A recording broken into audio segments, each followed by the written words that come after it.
Nah, dalam Al-Quran Bapak Ibu dan hadis-hadis yang sahih, ternyata mendapatkan ampunan itu tidak mahal. Mahalnya kalau sudah di sana nanti. Ya, kalau sudah di akhirat ampunan itu mahal. Tapi di bumi, di dunia ini ampunan gampang. Nah, Allah menyebutkan ada amal-amal yang secara otomatis mengampuni dosa. Ini amal otomatis mengampuni dosa. Nah, kita akan bahas pagi ini apa saja itu amal-amal yang secara otomatis menghapus dosa kita. Pertama disebutkan di surat Hud, ya, surat Hud 114. Kata Allah, wa aqimis salata tarafain nahar wa zulafam minal lail innal hasanat yuzhibnas sayyi'at.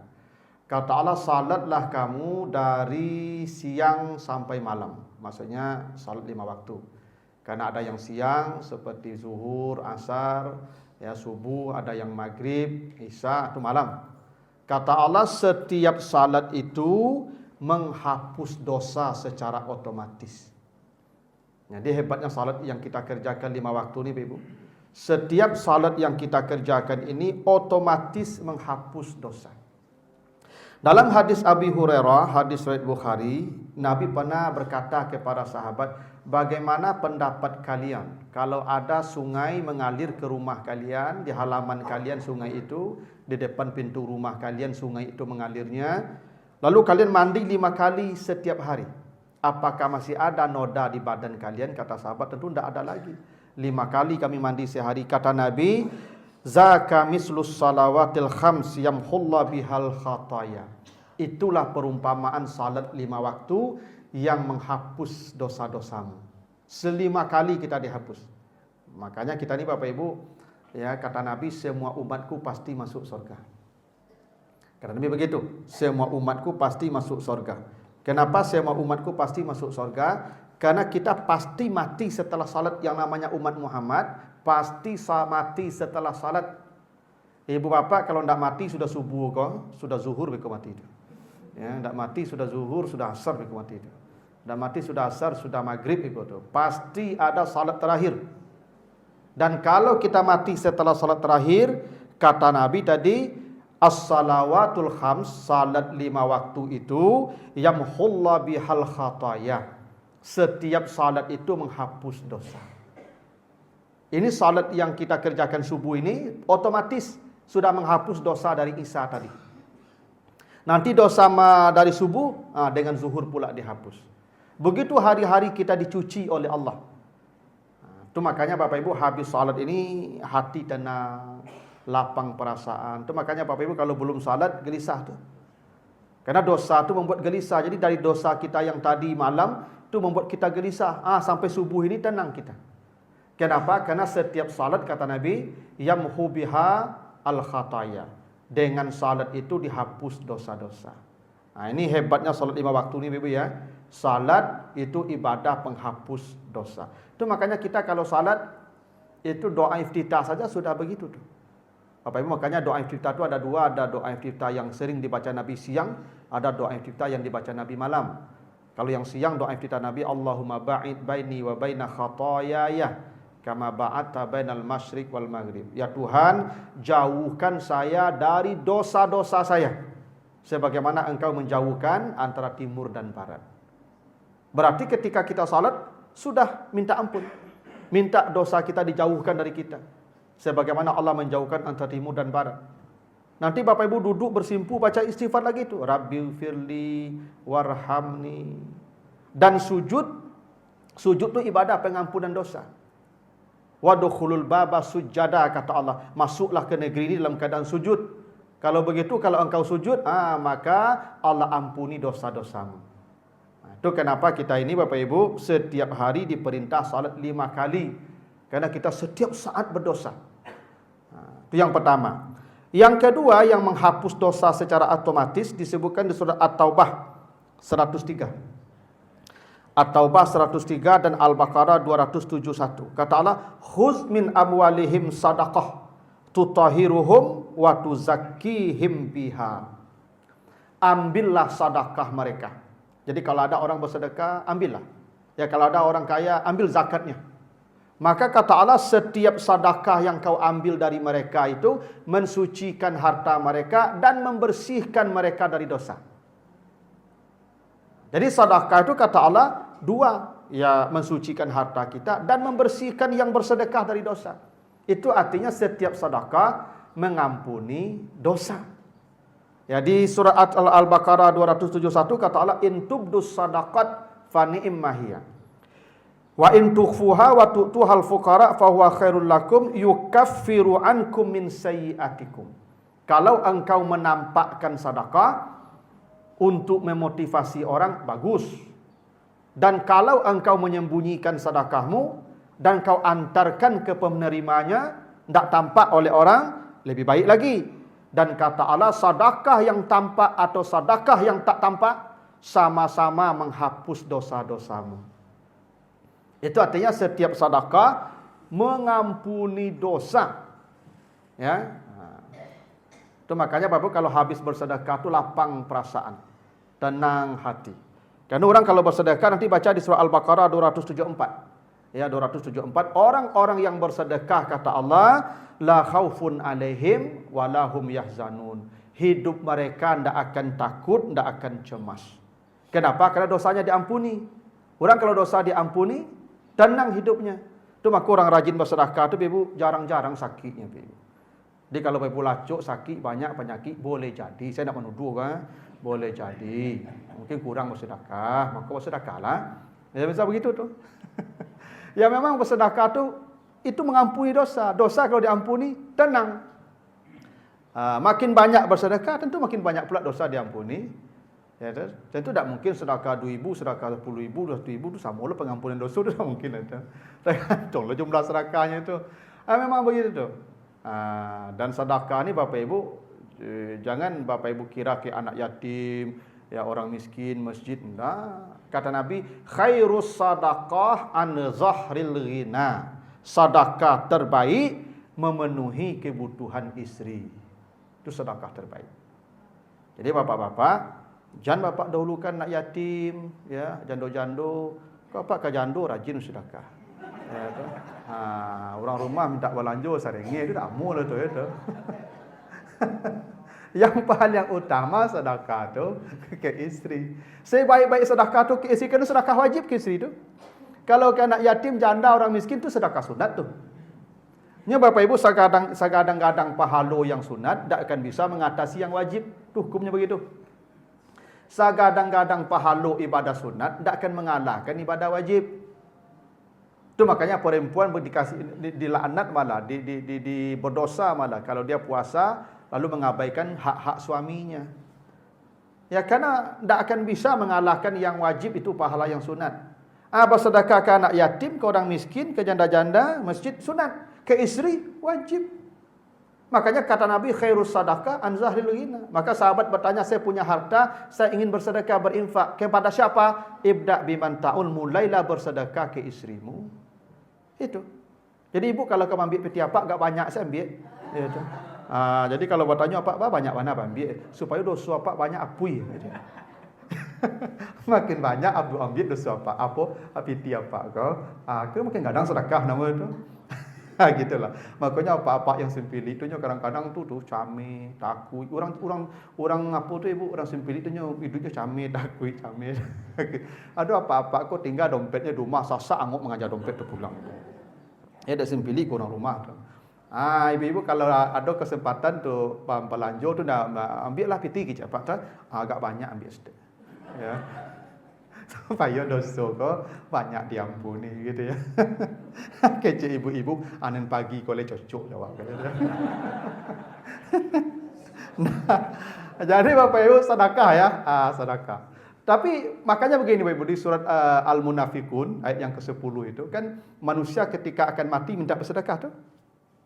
Manusia ketika hendak mati itu minta ditunggu dulu. Ya Rabbi laula akhartani ila ajalin qarib. Ya Tuhan, tunda mati saya. Boleh tak dipending mati saya sebentar? Kenapa? Fa asaddaqa, saya ingin bersedekah dulu. Ternyata yang diinginkan manusia ketika mati itu bersedekah. Kenapa? Karena dia tahu sedekah itu pengampunan dosa. Maka dia minta bersedekah. Kalau bersedekah pasti diampuni. maka mereka minta bersedekah. Itu makanya mereka minta bersedekah, bukan berinfak.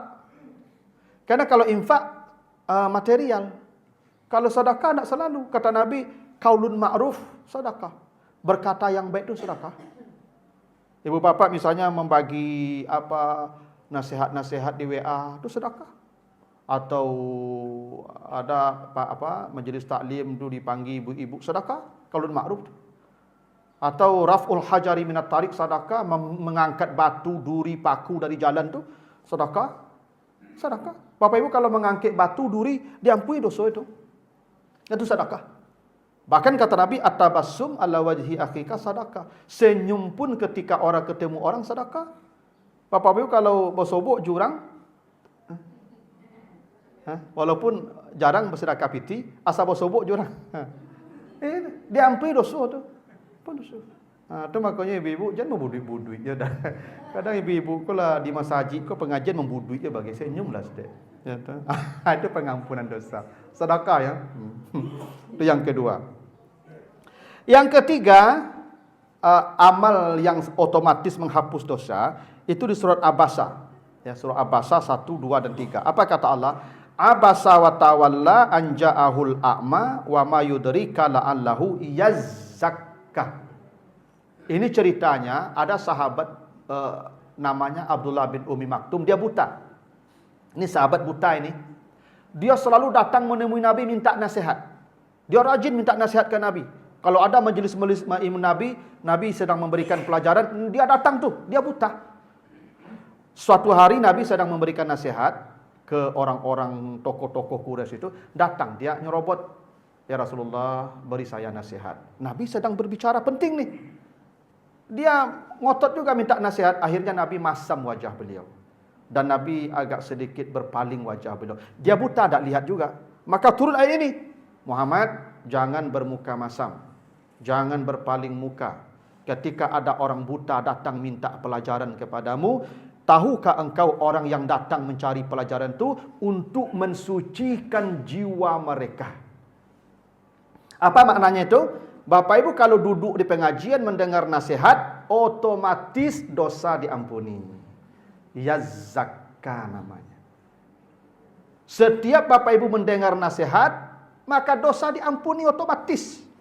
Makanya yazzakka, wa ma yudrika la'allahu yazzakka. Tahukah engkau Muhammad, mereka dia yang datang mencari ilmu, dia yang datang belajar itu untuk mensucikan jiwa.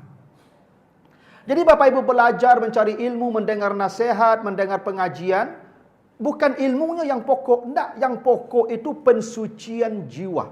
Yazzakka. Karena begini Bapak Ibu, orang yang belajar itu disebut ahluz zikir. Ya, coba nanti baca di Al-Anbiya ayat 7 ya.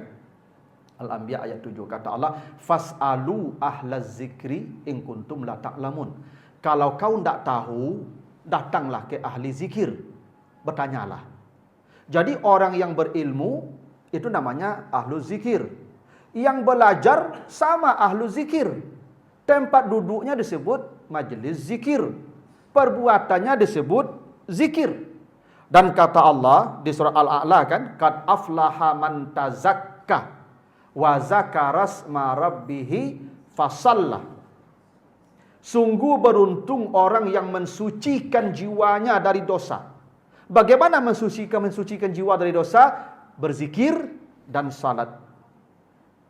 Dua tu, berzikir dan salat. Dan tadi belajar zikir. Fas'alu ahla zikir. Kalau belajar itu zikir dan zikir pensucian jiwa, artinya Bapak Ibu ketika datang belajar, mendengar nasihat itu otomatis dosanya diampuni oleh Allah. Otomatis. Itu maka dalam hadis Bukhari Nabi mengatakan majtama'a qaumun fi baitin min buyutillah. Tidak ada satu kaum pun yang duduk di rumah Allah. Lalu yazkuruna fihillah, mereka mengingat Allah. Lalu yatluna kitab Allah, mereka membaca kitab Allah. Lalu wayatadarasuna biha, mereka belajar mengkaji ayat-ayat Allah. Kata Nabi, hafathumul malaikah, para malaikat yang memintakan ampunan kepada Allah atas dosa mereka. Itu makanya Bapak Ibu kalau pulang dari pengajian, pulang dari majlis taklim, pulang dari tempat-tempat ilmu, kata Allah, kata Nabi, wa yunadi munadin minas sama, para malaikat berteriak dari langit, kumu maghfurin. Pulanglah kalian dalam keadaan semua dosa sudah diampuni Allah. Itu hebatnya kita duduk di pengajian, Bapak Ibu. Kalau Bapak Ibu dengar ceramah bisa di mana-mana. Kalau ilmu bisa di searching saja di Google. Tapi yang mahal itu ia zakah, pembersihan jiwa. Makanya lebih hebatnya Bapak Ibu gini. Kalau zakat, tazakka. Kalau belajar pensuciannya ia zakka, didobolkan 2 huruf zai dan kaf. Aslinya ya tazakka ya tazakka. Tapi didobolkan ya zakka untuk menunjukkan pengampunan dosa lewat majelis ilmu, lewat belajar lebih hebat ketimbang lewat salat dan sedekah. Iya. Itu makanya Bapak Ibu, kalau kita duduk mendengar ceramah, itu hati wak terasa tenang. Karena dosa itu membuat gelisah tadi. Mahaka fi sadri. Nah, itulah kenapa Bapak Ibu ya mendengar ceramah kok takantuk matu. Ya. Lalu ya. Carilah Bapak Ibu kalau pengajian Selasa ada yang mendikut.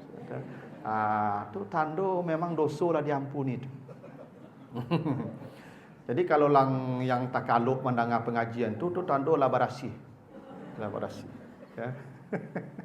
Tak ada dosa leh. Nunggu mati je tu. Surga langsung tu. Makanya Bapak Ibu, kalau ada pengajian di masjid kau datangilah. Ya tak. Ya kalau soal ilmu, ya ndak lo Bapak Ibu, ambo ndak lo memasuk karena la pensiun kau kan ndak aki kau ndak mencatui le gapo nama tu. 10 diajan sabali lupa itu. Tapi pengampunan tu. Karena duduk di pengajian tu pengampunan. Setiap duduk ya zakah. Makanya kata Allah ke Nabi Muhammad tadi, tahukah engkau dia yang datang itu ya zakah untuk mensucikan jiwanya. Tak selalu harus tujuan ilmu. Tak selalu ilmu itu kita peroleh. Tapi yang pasti kita peroleh itu apa? Pengampunan. Itulah Bapak Ibu, ibadah yang otomatis mengampuni dosa apa itu duduk di majelis-majelis ilmu. Ya, makanya dulu Nabi itu sahabat itu asal ketemu Nabi selalu minta nasihat. Ketemu Nabi, ya Rasulullah, nasihat untuk saya. Beri saya nasihat. Ya makanya Bapak Ibu kita ini penting minta nasihat tu. Dan nasihat tu tak mahal-mahal, tak mewah-mewah. Sahabat datang jauh-jauh ketemu Nabi, ya Rasulullah, beri saya nasihat. Kata Nabi, la taghdab, jangan marah. Jauh-jauh datang, hanya itu saja. Tambah nasihatnya Rasulullah, kata Nabi, la taghdab, jangan marah. Jauh-jauh masih itu juga. Kata, tambahlah nasihat ya Rasulullah, la taghdab walakal jannah, jangan marah, surga untukmu. Itu cukup. Tak perlu nasihat hadis ayat panjang-panjang lah, jangan marah, sudah. Makanya besok kalau ada ustaz tak tiba, misal lupa ustaz kau jadualnya kosong, naiklah salah satu jamaah kamari. Assalamualaikum warahmatullahi wabarakatuh. Bapak Ibu jangan marah ya. Jangan marah ya. Jangan marah lah. Assalamualaikum warahmatullahi wabarakatuh. Lah, again amplop kinyo. Gitu. Jangan beranglah Bapak Ibu, apa kok jangan marah panjang ya. Kalau itu tak usah ceramah lah. Nasihat tak? Nasihat itu jangan Bapak Ibu kira harus hadis panjang, hayat panjang, tak begitu nasihat tu. Tapi ketika ibu bapak mendengar nasihat, semua dosa diampuni, ya zakah. Itu mahalnya kita duduk mendengarkan nasihat. Yang keempat, apa itu ibadah yang secara otomatis menghapus dosa? Itu memberi maaf. Bapak Ibu kalau baca surat An-Nur 22 kata Allah, wal ya'fu wal yasfahu ala tuhibbunallah ala tuhibbuna ayyaghfirallahu lakum. Kata Allah, maafkanlah orang, dengan begitu Allah memaafkan semua dosa. Ini ayat ini Bapak Ibu konteksnya Abu Bakar. Ini Abu Bakar nih. Abu Bakar tuh pernah Bapak Ibu mengalami marah. Tapi marah Abu Bakar tidak seperti marah kita. Kenapa dia marah? Karena anaknya Aisyah difitnah. Aisyah ini pernah difitnah. Aisyah ini istri Nabi, anak Abu Bakar, difitnahlah berselingkuh. Disebarkan isu di Madinah, fitnah dengan Safwan bin Mu'attal, seorang pemuda di Madinah itu berselingkuh ya dalam perjalanan dari Bani Mustalik ke Madinah. Heboh. Isteri Nabi boleh tak heboh ribut lah. Kalau perempuan biasa selingkuh mah orang tak heboh. Kalau isteri Nabi bedalah dengan ibu-ibu. Beda. Iyalah. Isteri Nabi. Kalau wanita biasa selingkuh orang tak ribut tu, biasa aja itu. Sama aja kalau orang preman-preman tertangkuk di hotel dengan wanita pelacur, ya orang biasa aja, tidak ada heboh. Ya, tapi kalau Ustaz Sofian tadi tertangkuk di hotel, viral Pak, langsung viral, ada cerita indah. Jadi isteri Nabi isu selingkuh heboh itu, sampai rumah tangga Nabi goncang gara-gara isu itu. Ya, sampai Nabi tak menegur Aisyah sampai 3 hari. Tak menegur Aisyah ni bukan Nabi percaya Aisyah selingkuh. Nabi tak percaya Aisyah selingkuh. Cuma Nabi marah saja karena Aisyah keluar dari kerandanya tu tak minta izin ke Nabi. Dia pulang pergi aja cari perhiasannya yang tinggal waktu buang air. Akhirnya terjadilah ini. Maka Nabi marah dan tak menegur Aisyah. Sampai Aisyah tu menangis. Siang malam menangis, makan tak mau, duduk di depan rumah bapaknya, minta kawan menangis. Ada ibu lewat, bu, duduk dekat ambo, kau tolong kawan ambo menangis. Aisyah tu begitu ibu. Saking itu tak ditegur suami begitu, kerana Aisyah tu perasaannya halus ibu. Tak ditegur suami tu tak lalu menangis, tak makan. Kalau ibu kan seringi makan cuitu yo, lalu cuitu yo. Kerana perasaan ibu dah sadui perasaan Aisyah lo, gak tabah perasaan ibu lo ya tu. Ibu je lah Pak, seringnya ibu ke Pak, tak ngefek lah Pak, nak makan cuitu ya. Nak lalu berkaru ya Pak. Justru apa seringnya ibu tu dah apa sapu ibu tu lah, hancak dia alhamdulillah lah, sapu dah bahala itu ya. Kalau Aisyah tak, itu Abu Bakar pun marah. Siapa yang menfitnahnya?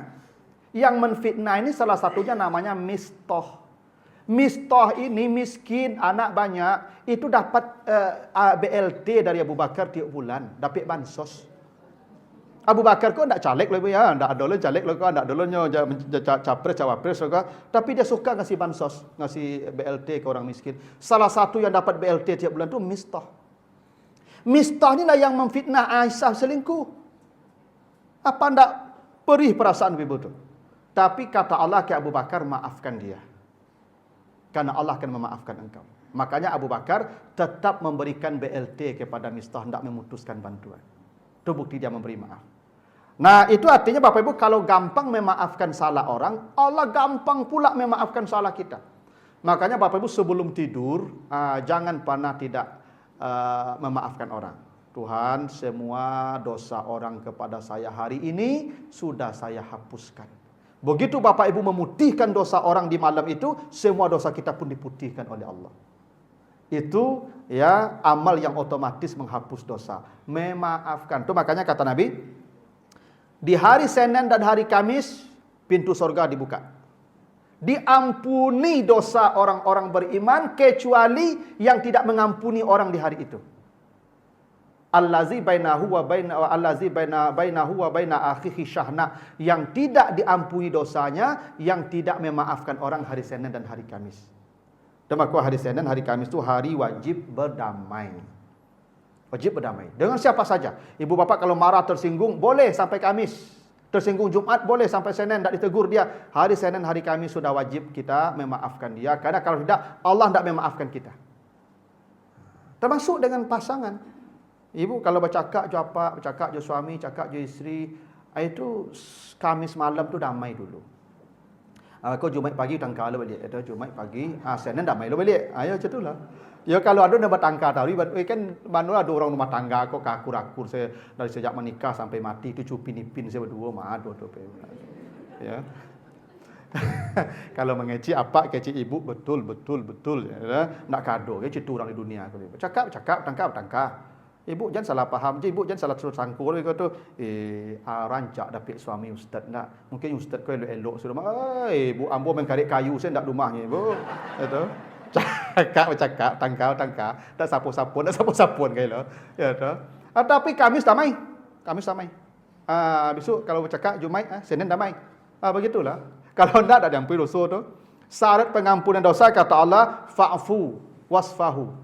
maafkan salah orang. Ala tuhibbuna ayyaghfirallahu lakum. Dengan memaafkan orang, Allah maafkan dosa-dosamu. Yang kelima, ibadah yang menghapus dosa itu di Ali Imran 135. Apa kata Allah di Ali Imran 135? Wallazina iza fa'alu fahishatan aw zalamu anfusahum zakarullah fastaghfaru li dzunubihim.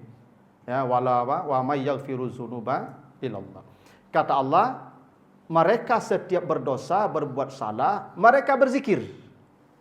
Dengan berzikir itu, wa may yaghfiru dzunuba illallah, Allah ampuni dosanya. Ternyata zikir ini amal penghapus dosa. Makanya dulu Nabi Adam ketika berdosa sampai di bumi, fatalaqqa Adam min rabbih kalimat. Adam menyampaikan kalimat-kalimat saja. Apa kalimatnya tuh? Rabbana zalamna anfusana wa illam taghfir lana wa tarhamna lanakunanna minal khasirin. Nabi Yunus ketika bersalah, ditelan ikan, dibawa ke dasar lautan, dia berkalimat pula, la ilaha illa anta subhanaka inni kuntu minaz zalimin. Itu makanya kata Nabi, kalau ada orang membaca setiap salat, selesai salat, subhanallah 33 kali, alhamdulillah 33 kali, Allahu akbar 33 kali, yang ke-100 la ilaha illallah wahdahu la syarikalah seterusnya, ghufira lahu, diampuni semua dosanya, walau kama salizabadil bahar, walaupun sebanyak buih di lautan. Itu buktinya kalimat itu ibadah pengampunan dosa. Apakah subhanallah, alhamdulillah, Allahu akbar, la ilaha illallah, astaghfirullah, semua kalimat thayyibah menghapus dosa. Karena kata Allah begitu, iza fa'alu fahishatan aw zalamu anfusahum zakarullah. Itu makanya Bapak Ibu di hari-hari ini kita perbanyak membaca kalimat-kalimat yang baik. Karena setiap kalimat yang baik itu menghapus dosa. Makanya zakarullah. Kalau engkau berdosa, perbanyaklah zikir. Itulah kenapa Nabi setiap mau tidur selalu membaca ayat ini, selalu membaca zikir ini. Nabi ajarkan ke Fatimah, sebelum engkau tidur baca ini, baca ini. Karena kita akan mati.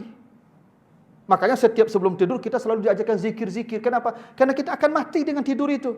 Kalau tidak bangun, semua dosa diampuni dengan kalimat-kalimat yang baik tadi. Makanya sebelum Nabi mati, disuruh bertasbih dan beristighfar. Iza jaa nasrullah wal fath wa ra'aitan nasa yadkhuluna fi dinillahi afwaja fasabbih bihamdi rabbika wastaghfir. Kalau Islam sudah menang, kota Makkah sudah takluk, orang sudah berbondong-bondong masuk Islam, tandanya game over, pertandingan sudah selesai.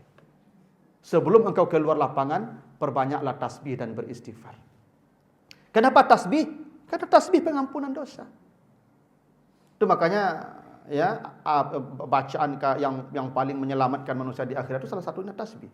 Kata Nabi, siapa yang membaca subhanallah wa bihamdihi 100 kali setiap hari, maja'a ahadun bi afdala minhu yaumal qiyamah. Tidak ada yang paling bahagia nanti di hari kiamat kecuali dia yang membaca subhanallah wa bihamdi 100 kali pagi dan 100 kali sore. Itu menunjukkan zikir itu ibadah pengampunan. Nah, yang terakhir, ibadah pengampunan itu disebutkan dalam hadis Bukhari Muslim. Dan hadis Muslim, kata Nabi, siapa yang puasa Ramadan, ghufira lahu ma taqaddama min dzanbi.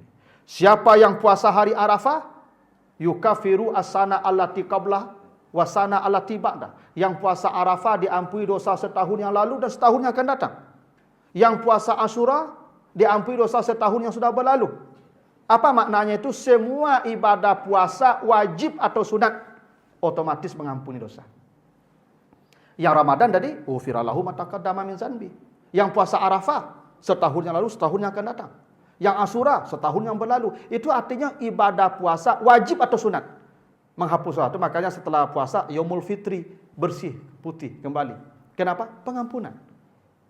Itu makanya Bapak Ibu, kalau Bapak Ibu yang sudah usia yang pensiun kan selera makan lebih kurang kok. Apa soleh? Ya. Kalau yang masih amu selera makan, mungkin enggak payah yo puasa. Baru Ramadan saja lah. Tapi Bapak Ibu yang lah makan selera ndak amu ke banyak puasa leh. Ya dah, mumpung leh selera ndak lo mau nak makan kan. Puasa leh. Tuntung mati sedang puasa. Kalau mati sedang puasa Bapak Ibu, alhamdulillah. Dalam suasana sudah bersih, dosa diampuni. Itu maka Nabi Adam begitu turun ke bumi disuruh puasa 3 hari setiap bulan, namanya puasa Yaumul Bid. Itu makanya kata Nabi, siapa yang puasa Ramadan tambah 6 hari di bulan Syawal, 36 hari seperti puasa setahun. Dan Nabi Adam puasa sepanjang tahun 36 hari. Ya, sebulan 3 hari, 12 bulan, 36 hari. Karena Nabi Adam turun berdosa. Itu maka puasanya Yaumul Bid putih. Karena putih itu pemutihan dosa. Walaupun kerjanya di tanggal 13, 14 saat terang bulan. Tapi itu ada hubungannya dengan pemutihan dosa. Karena setiap puasa mengampuni dosa. Dulu Pak Ibu ada mantan rektor kami, Pak Profesor Sirajuddin Zar, itu meninggal hari Kamis sedang berpuasa sunat. Belum meninggal di pengadilan dulu, waktu jadi saksi. Itu sedang puasa itu. Hari Kamis, jam 2, sedang puasa. Yang kayak begitu itu sudah diampuni semua dosanya. Karena meninggal dalam status ibadah penghapus dosa. Nah inilah Bapak Ibu ya, ibadah-ibadah yang secara otomatis menghapus dosa. Salat 5 waktu, ya, kemudian bersedekah, kemudian menghadiri majelis-majelis ilmu, ya, kemudian memberi maaf, ya, yang keempat berzikir, yang kelima berpuasa. Ini otomatis tanpa istighfar pun otomatis dosa kita dihapus. Itu maka sudah subuh hari Rabu ko, duduklah dulu gak sebentar, untuk mendapat pengampunan dosa saya. Dikaja-kaja pulang. Kadang-kadang Pak heran Pak Ibu, kalau yang muda-muda bekerja pulang dah, hanya masih kerajo, masih di sekolah muda-muda kok bekerja aja pulang dia, aneh kan dikaja pulang. Ya, sabarlah dulu, minum kopi teh beko lah. Ya, kok makan kebanyakan entah lah makannya. Minimal duduk untuk mengampuni dosa aja. Nah, begitulah. Nah, begitu dulu Bapak Ibu ya tentang amal-amal yang menghapus dosa. Mudah-mudahan ada manfaatnya. Lebih kurang mohon maaf. Assalamualaikum warahmatullahi wabarakatuh.